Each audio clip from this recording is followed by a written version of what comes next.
To the Bristol and Warren Candidate Forum. This forum is being co-sponsored by the League of Women Voters of Rhode Island and the East Bay Media Group. My name is Linda Poole from the League of Women Voters. Christy Nadeline is here from the East Bay Media Group, and she will be our moderator tonight. Nancy and Greg Fritz from the League are our timers, and Joanne Hunt from the League is keeping track of comment cards. The candidates have had their names pulled randomly, and Mr. Hunt will be speaking first, and June will go second, but we will be rotating that, so everybody will have a chance to speak first and speak last also. So now I will turn this over to Christy, and we're off. We'll begin with questions. We're off, yes. Thank you. We'll start with opening statements. You have a minute, and we'll start with Mr. Hunt. So thanks to the League of Women Voters, Milton Friedman famously said, "There's nothing as permanent as a temporary government program." In Rhode Island, we're well aware of this problem, from the temporary 7% sales tax that we had after the banking crisis, to the meals tax that legislators flippantly called pennies on pizza, the pet services tax, the ubiquitous car tax, truck tolls, which will soon be on passenger cars, and who knows what else as a result of this pandemic. My name is Billy Hunt, and when I first ran in 2016, our economy was just getting back to the level it was after the 2008 housing crisis. Since that time, even with the booming economy and the stock market, we have still not fully funded our pensions, our schools are still in disrepair, our infrastructure is falling apart, and we have a $900 million budget deficit. On November 3rd, you have a choice. You can vote for my opponent, whose stated policy initiatives will only increase your cost of living, or you can vote for me. I'll fight to shrink the size of our bloated state government and lower the tax burden for hardworking Rhode Islanders and our retirees. Thank you. Thank you. Ms. Speakman, your opening statement. Thank you. Thanks to the League of Women Voters, the East Bay Media Group, the audience, and to Bill Hunt for joining us all this evening. I'm June Speakman, and it's been my honor to serve the residents of District 68 in Bristol and Warren since March of 2019. I'm here tonight to ask for your consideration as I seek re-election. In my short time in the House, I was proud to vote for the Reproductive Privacy Act, the Parentage Act, and enhanced protections for firefighters with cancer, among other legislation. From my seats on the Health, Education, and Welfare Committee and the Oversight Committee, I have worked with my colleagues to improve operations in DCYF and to investigate what's going wrong with non-emergency medical transportation. We've also moved key pieces of education legislation forward to the floor. If re-elected, I will continue my work on PFAS pollution and on solar siting and the many other issues that are important to Bristol and Warren. But above all, we in the General Assembly need to do everything we can to make sure that we come out of the current crisis, that our economy recovers, that our children get the education they deserve, and that the health and safety of Rhode Islanders always come first. I look forward to our conversation this evening. Thank you. Thank you. Mr. Hunt, first question.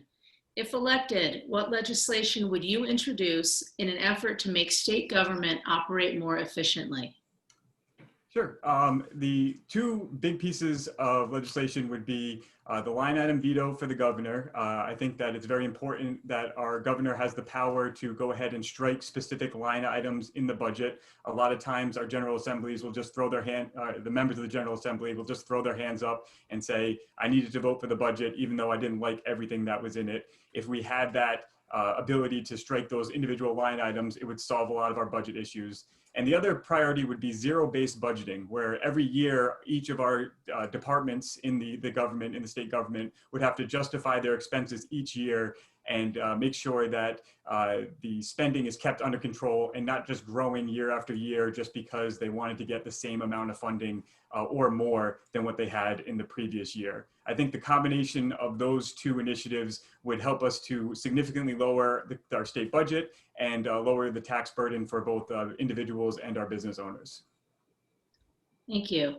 Ms. Speakman, what legislation would you introduce in an effort to make state government operate more efficiently? Well, don't tell him I said so, but I agree with Mr. Hunt about the line item veto. I do think that's an essential. 44 governors have it, and I think it's time for Rhode Island to have that as well.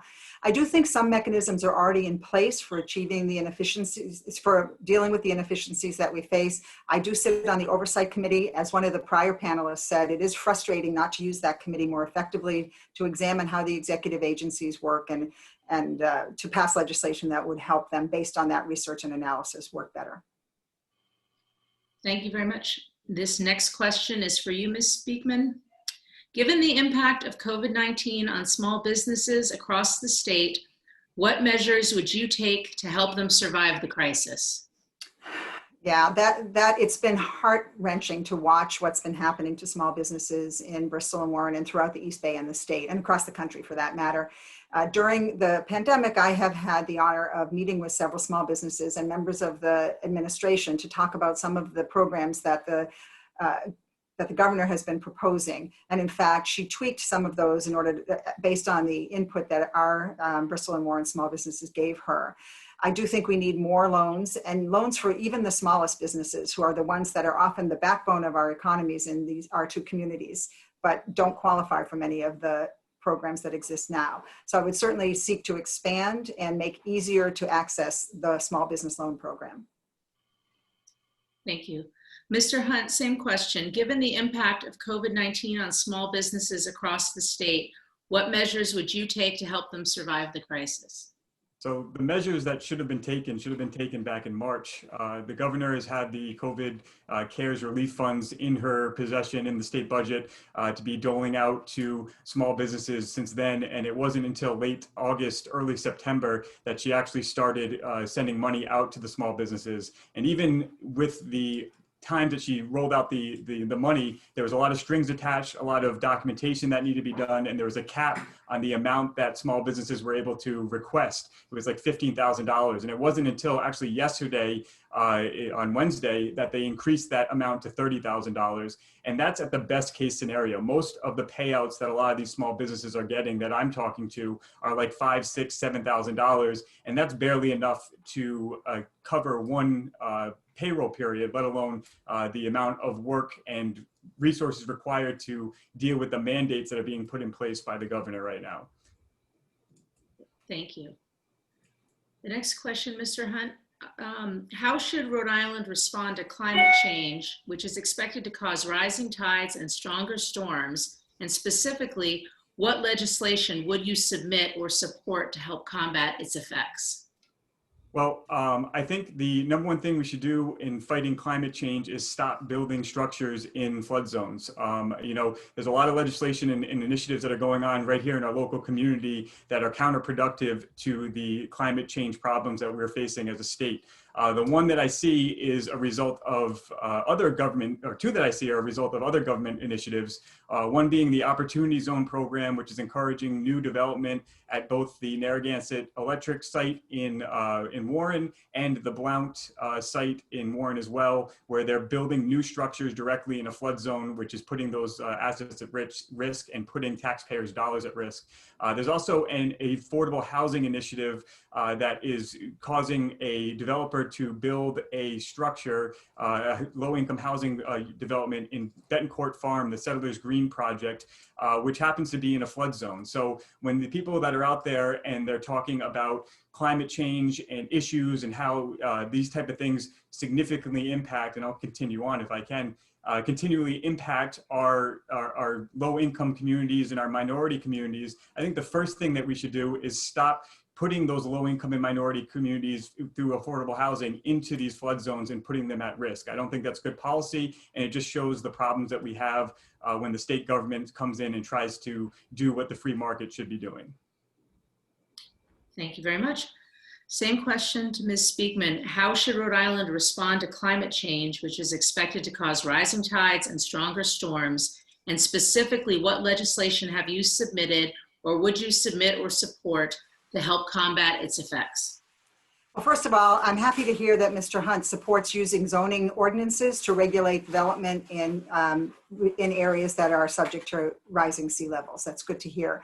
I am the prime sponsor of a solar siting bill, which would move the Rhode Island energy structure away from fossil fuels and towards solar siting. It's a controversial piece of legislation. You've got to be very careful about where you build solar farms. You want to preserve the trees, which are also an important part of adjusting to climate change. We do need to make sure that our communities plan for resiliency. I'll keep going if that's okay. That our communities plan for resiliency. In Warren, for example, our excellent town planner in Warren has gotten a grant to look at the Market Street area, which is one of the lowest areas in the state of Rhode Island. The town of Warren has gotten a great grant, and I look forward to helping support that effort from what I can do at the state level to make sure that the most threatened properties in both Bristol and Warren receive the aid they need to adapt to rising sea levels. Thanks. Thank you. We'll start with you, Ms. Speakman, for the next question. Many feel that there is a skills gap in Rhode Island that is hindering economic development. What specific changes should be made to Rhode Island's approach to education to address this gap? Well, it's essential once we finish with the crisis that COVID has placed upon our education system. It's essential to be thoughtful about vocational education and career training. Not every student wants to or needs to go to college, and we need to make sure that in the high schools, students are getting the training they need to move into the professions. And there is a lot of thinking going on at the state level about this. The Health, Education, and Welfare Committee, on which I serve, is doing some work on this, and I look forward to getting back to work on these issues when we return. Thank you. Mr. Hunt, many feel that there's a skills gap in Rhode Island that is hindering economic development. What specific changes should be made to Rhode Island's approach to education to address this gap? So Rhode Island needs school choice. We need to have options available to students and families to get the education that they need for the in-demand jobs that are available right now, not the bloated government programs that we have running our education systems now. That's a one-size-fits-all situation where people aren't getting the skills they need when they graduate from high school to not only be prepared to go to college or secondary education, but to even enter the workforce immediately. I work in a very in-demand field right now in the insurance industry. We have the numbers of our people working in the industry are retiring on a daily basis, and we need younger people in the insurance industry. It's an industry that doesn't require a college education. You could really get by with a high school diploma or an associate's degree, and we need more guidance and programs in place that are driving people towards the in-demand fields, which are developed basically by the choice that they have on where they send their kids to school. May I add something? Yes. Yeah. So I do think that we need to see some coordination from the state level between the Department of Education and the Department of Labor and Training, and perhaps even the Commerce Corporation that looks at economic development statewide, so that we are sure that the educational program that is offered by the state and its public schools match the needs of the labor market. And I do think that that's a good connection that can be made across state agencies. Thanks. Thank you. Thank you. Can I just add something to that? So the Commerce Corporation and the training programs that are in place right now are good, but it's basically dealing with the issue after the horse has been let out of the barn. We really need to address the fundamental issues that are going on with our K through 12 education system, and really make sure that, again, my mother is a BCC, and one of the biggest things that she deals with is the people that don't have the skills that they need in order to even participate in the class load that they're required to at the community college level. So. Thank you. Anybody else want to add anything? Okay. The next question, we'll start with you, Mr. Hunt. What legislative proposals would you support to address police accountability and responsibilities?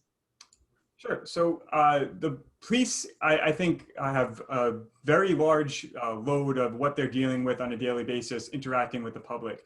The legislation that I would introduce would primarily be surrounded between ending the war on drugs, which is what is causing a lot of these interactions with the police force. I would actually make it a requirement that the majority of our funding for our police departments come from the local communities that are dealing and interacting with the police. That way, the communities can have a direct say in how the police actually respond and deal with them.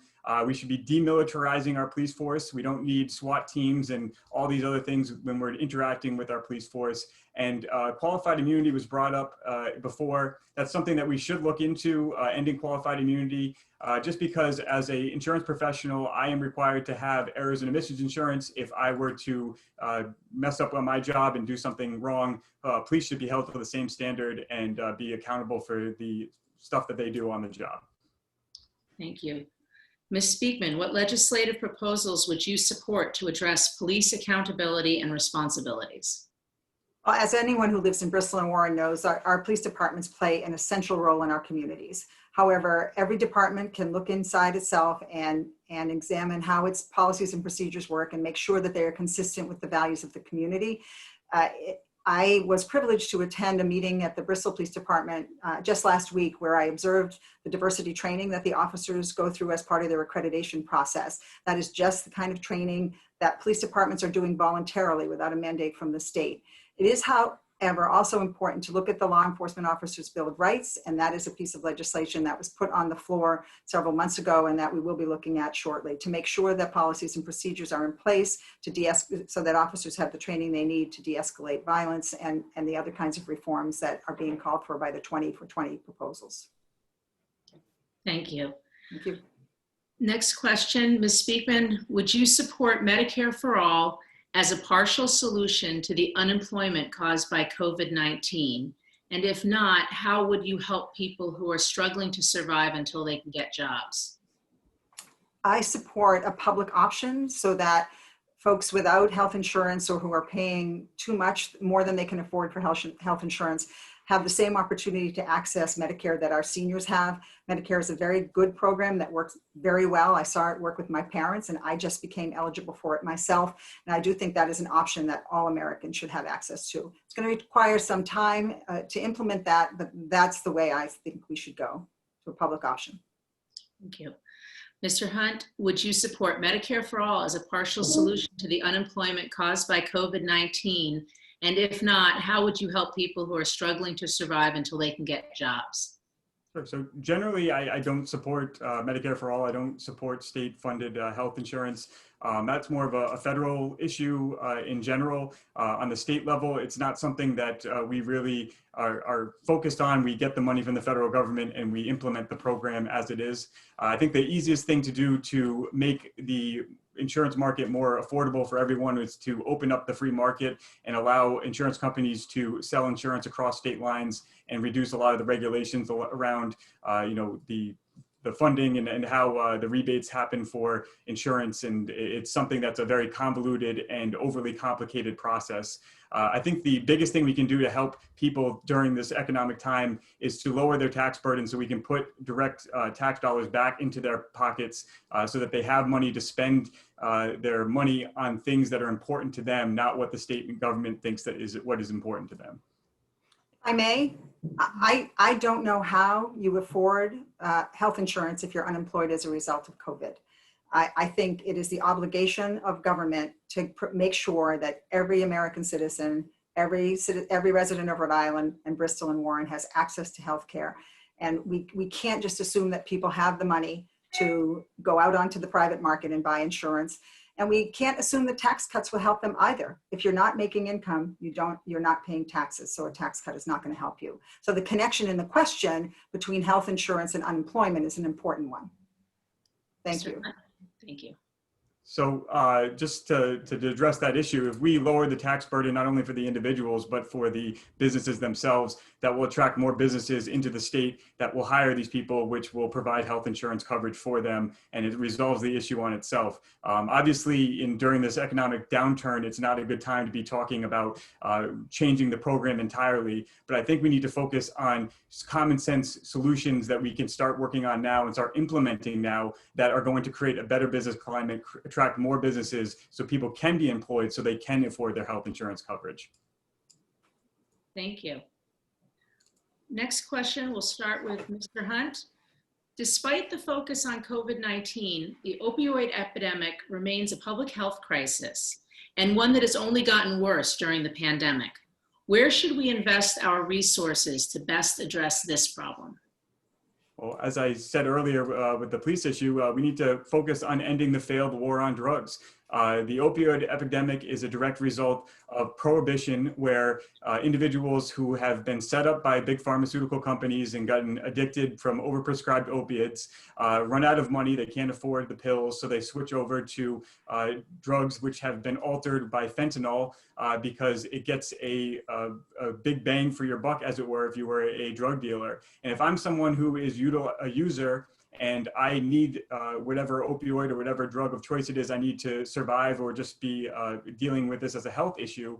And all of a sudden my dealer gets busted and I get a new dealer who gives me a different amount, a different dose, I could easily overdose from that and have issues from that. If we decriminalized and ended the war on drugs and made it available in a free market where people know what they're getting on a consistent basis and they can make these choices available, it's something that will resolve itself, and you're not going to have the same issues that you're having right now with the opioid epidemic. Excuse me. Thank you. Ms. Speakman, same question. Despite the focus on COVID-19, the opioid epidemic remains a public health crisis and one that has only gotten worse during the pandemic. Where should we invest our resources to best address this problem? Well, I wouldn't decriminalize. Opioids are much too harmful to be decriminalized. They have to be controlled. But that said, the substance use disorder, like all other mental health issues, of course, spikes during times of trouble, as we are, and we are certainly in times of trouble now with COVID and the economy. So I would support enhanced funding for mental health support services, both in our local communities and statewide. We know what works, and we have a wonderful recovery center in Warren, and we know what works, and we should put much more funding into supporting mental health services. Yes, Mr. Hunt? So decriminalization means we're treating it as a health problem, not as a criminal problem. Obviously, we're not out there trying to create an environment where more people are using opioids or more people are using harmful drugs. They've had a lot of success in Portugal and other countries where they've decriminalized all drugs. And what it does is it reduces the interaction with the police officers, it reduces addiction, it reduces all these issues, and it makes it a health problem and not a criminal problem. We do agree then on that substance use disorder is a health problem and not a criminal problem. We agree on that. Thank you. Ms. Speakman, the last question is for you. One of the greatest predictors of economic success is quality education. With our schools being locally funded, leveling the opportunity between education available in rich and poor communities is not possible. In order to promote equal opportunity for all, should the state fund public schools rather than communities assuming the burden? Why or why not? Yeah, dependence on the property tax is really a problem, as you say. That certainly fosters inequity in education across the state. So I think we do need to investigate ways to lessen the dependence on the property tax and create a bigger pool of funding from the state and the federal government for quality education for all Rhode Island children. As Bill points out, taxes are high and we have to be mindful of raising them further, but I do think that relying on property tax creates tremendous inequities in education, and we have to move away from that. Thank you. Mr. Hunt, same question. One of the greatest predictors of economic success is quality education. With our schools being locally funded, leveling the opportunity between education available in rich and poor communities is not possible. In order to promote equal opportunity for all, should the state fund public schools rather than communities assume the burden? Why or why not? So a child's education should not be determined by their zip code, which is why I'm such a proponent of school choice. I think the tax dollars that we decide as a local community should follow that student no matter what school they go to, whether it be a public school in a different district, whether it be a private school, parochial school, magnet school, charter school, whatever school they want to do. If we decide as a community that we need to be funding education, those tax dollars should follow that student, and they should be able to choose where they go to school. Rhode Island spends in the top 10 in the country when it comes to education. It's on average $16,000 per student, but our actual return on investment is, we barely finished 27th in the country when it comes to performance. Even our best performing schools in Rhode Island would be average in Massachusetts. So we're obviously doing something wrong. I think one of the biggest problems and I'll continue if I can, I think one of the biggest problems that we have with the funding for our schools right now is that the administration is taking up, and the services that aren't related to teaching salaries and the equipment for the classroom is taking up such a large portion of that budget that we're unable to raise enough tax dollars to fund what we need to actually educate our children. And one of the things that my opponent voted on in the past legislative session was the Evergreen Contract Bill, which actually takes the power out of the hands of the local municipalities when it comes to negotiating with teachers. And so that's something that's actually increasing the cost for our children to go to school. Very much. So I'm going to ask one more question because we've got a lot of time left available to us. I'll start with Mr. Hunt. Why are you a better candidate for this office than your opponent? Sure. I'm a better candidate because I feel like I'm in it for the right reasons. And while a lot of politicians may say that, I wouldn't be up here running for my 4th time in 4 years as a libertarian if I wasn't in it to try to do what I think is best for the community. And I can agree that what I think is best is not what everybody thinks is best. But the benefit of voting for a libertarian for this seat is that I'm going up there to shrink the size of the government so that people can make these decisions for themselves. There's no one size fits all mandate that the government is going to put in place that's going to solve everybody's problems. The idea for the government is to create the playing field that's not leveled, but it has a standard set of rules so that when people are operating within that playing field, that they are able to have the equality of opportunity, which allows them to have the best possible outcome for success. Thank you. Ms. Speakman, why are you a better candidate for this office than your opponent? I think I'm a good candidate for this office because I have experience in municipal government, long time, 14 years on town council, and I was just getting started learning my way around the State House and figuring out how the legislative process worked there. And I'm eager to learn more and to become a more effective legislator there. I also have academic training in public policy and political science.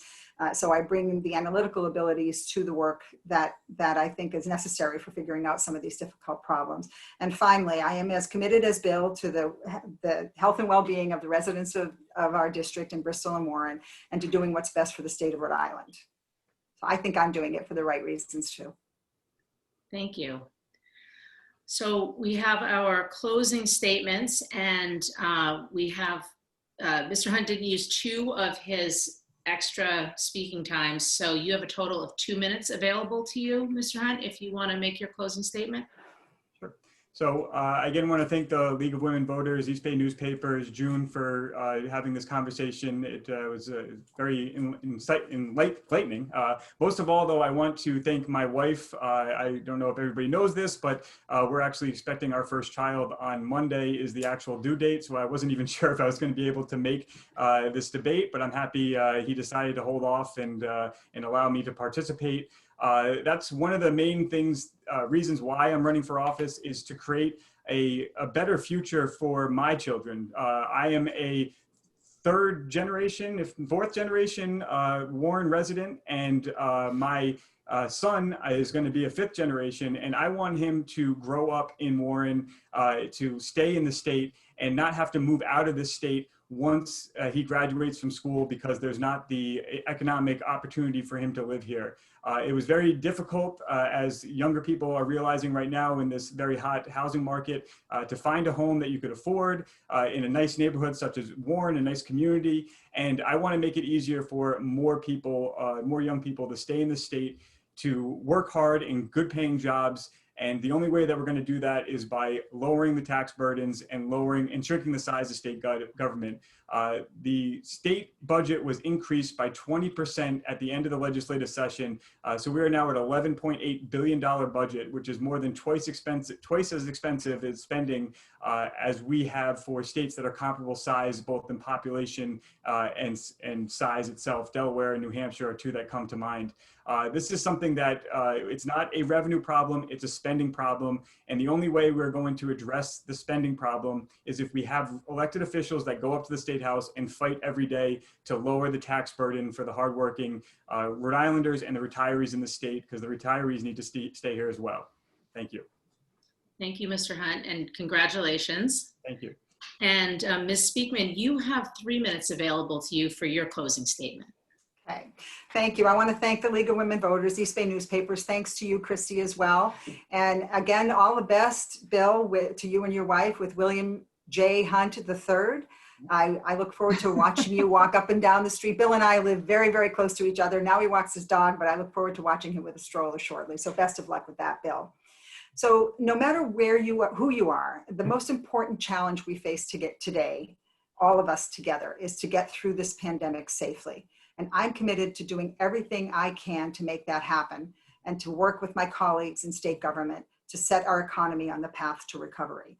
This is such a consequential election in every possible way to make sure that we get the right folks elected who can address these horrendous problems that are facing us. So if you haven't voted already, make a plan to do so, whether by mail or at town hall or at your polling place on November 3rd. If you have any questions about my service or my candidacy or your voting options, you know where to find me, so please get in touch. It would be my privilege to serve you again. I respectfully ask for your vote. Thank you, and please stay safe. Thank you. Thanks. Thank you, Ms. Speakman and Mr. Hunt. Thank you for a very lively discussion, very interesting.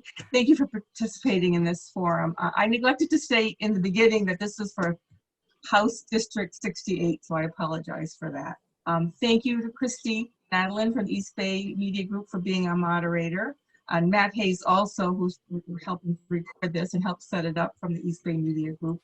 Thank you to our league members, Nancy and Greg Fritz, for timing, for Joanne DeVoe for keeping track of everything, for Faye Zuckerman, who's also recording this for the league. This forum has been recorded and is available for viewing on League of Women Voters website beginning tomorrow. And as June said to everybody in the audience, please vote.